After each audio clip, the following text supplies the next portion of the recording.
สบายดีพี่น้องคนที่ใส่แรงงานทุกคนเนาะมื้อนี้ข้าพเจ้าเองก็ในนาม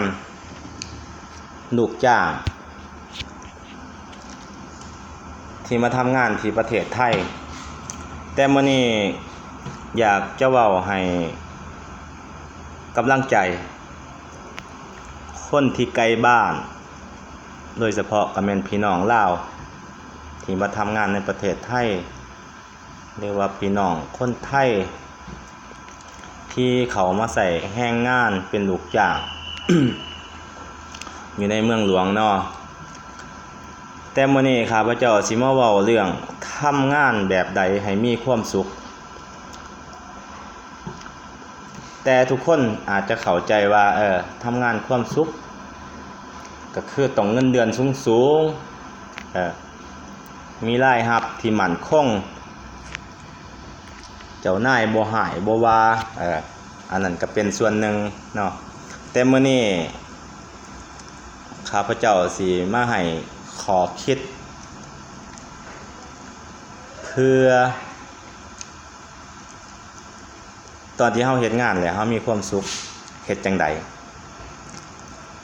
ข้าพเจ้าบ่ได้แม่นผู้ประสบความสำเร็จที่ออกมาเว้าในขณะนี้เนาะแต่แม่นเพื่ออยากให้กำลังใจคนที่ไกลบ้านมาเฮ็ดงาน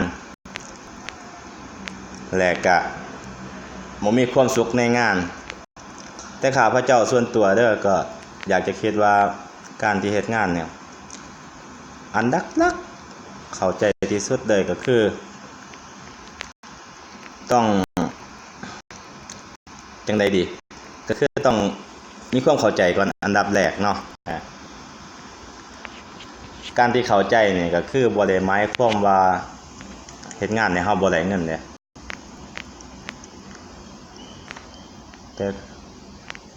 แต่คือการเฮ็ดงานแล้วเฮาได้เงิน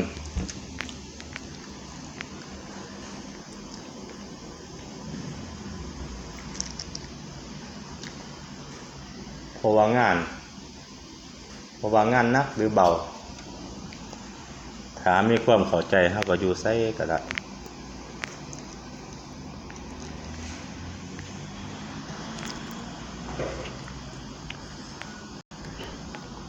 ถ้ามีความเข้าใจเฮาอยู่ไสก็ได้เอาเช่นตัวอย่างข้าพเจ้ามาเฮ็ดงานในประเทศไทยก็อยู่ในสายงานเป็นงานบริการเนาะแต่ข้าพเจ้าก็ได้มีความรู้สึกส่วนตัวว่าทุกสิ่งทุกอย่างต้องเข้าใจเลยครับก่อนที่เราจะออกเดินทางมาเราอาจจะแมนว่าเรามาหาเงินแต่เป้าหมายหลักๆที่เราแหละเอามานำก็คือการใส่แรงงานเนาะแต่ว่าข้าพเจ้ามื้อนี้การใส่แรงงาน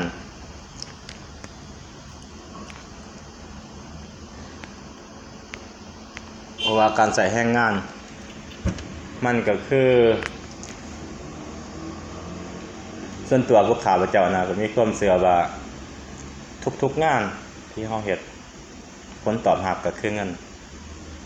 แต่เฮาสิมาเฮ็ดงานให้มีความสุข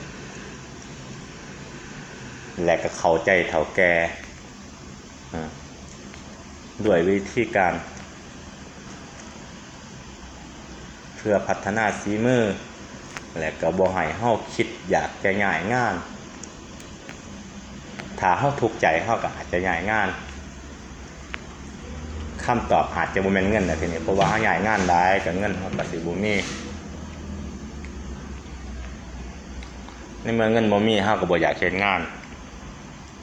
มันก็เฮ็ดให้เฮามีแนวคิดบ่อยากเฮ็ดงานแต่ข้าพเจ้ามาเว้าในมื้อนี้ก็คือว่า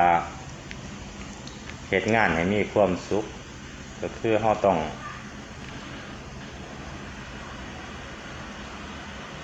บ่ได้เอาเงินเป็นตัวตั้งเนาะแล้วก็เฮ็ดงานแล้วก็เฮ็ดด้วยใจจริงก็คือมีความรับผิดชอบในหน้าที่เวียกงานที่เฮาเฮ็ดแล้วก็เพื่อพัฒนา กับบ่ได้หวังสิให้เขามาเอ็นดูหรือว่าสงสารแต่ในเวลานั้นก็คือมันเฮ็ดให้เฮาได้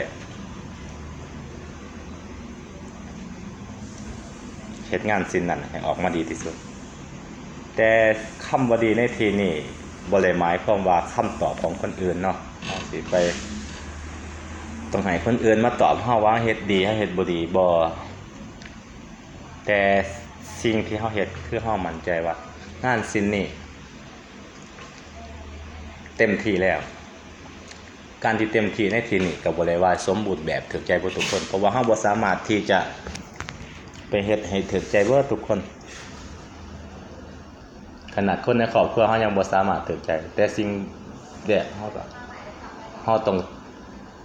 เข้าใจเป้าหมายที่เฮาเฮ็ดก่อนอันดับแรก